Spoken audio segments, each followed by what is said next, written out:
Alright folks, let me spin you a tale about a time Snoop Dogg, one of the most well-known rappers in the world, got himself into some hot waters. Buckle up. So we're going back to August 25th, 1993. Snoop is chilling in the passenger seat of a car, being driven around by bodyguard McKinley Lee.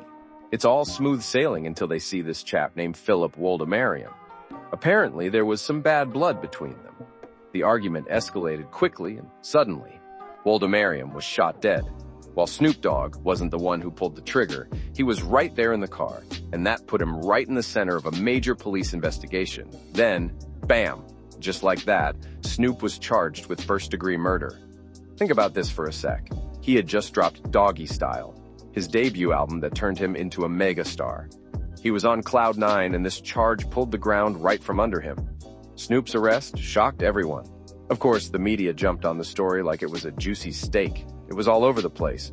Headlines, TV, newspapers, you name it. The public loved Snoop's music, they were vibing to it, but suddenly were forced to perceive him in a new light.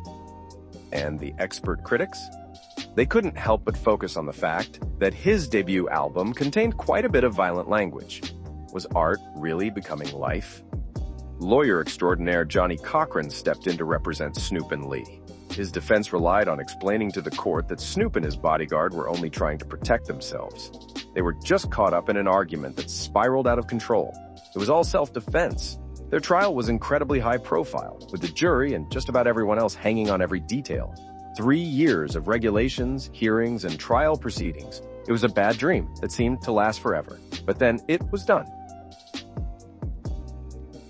The court agreed with Johnny Cochran. After what seemed like an eternity, on February 20th, 1996, Snoop Dogg and McKinley Lee were acquitted. The idea that they acted out of self-defense had saved them. They were declared not guilty, but it was no happily ever after. This case kept trailing after Snoop for years. The public found it hard to forgive and forget, especially those who knew Woldemariam.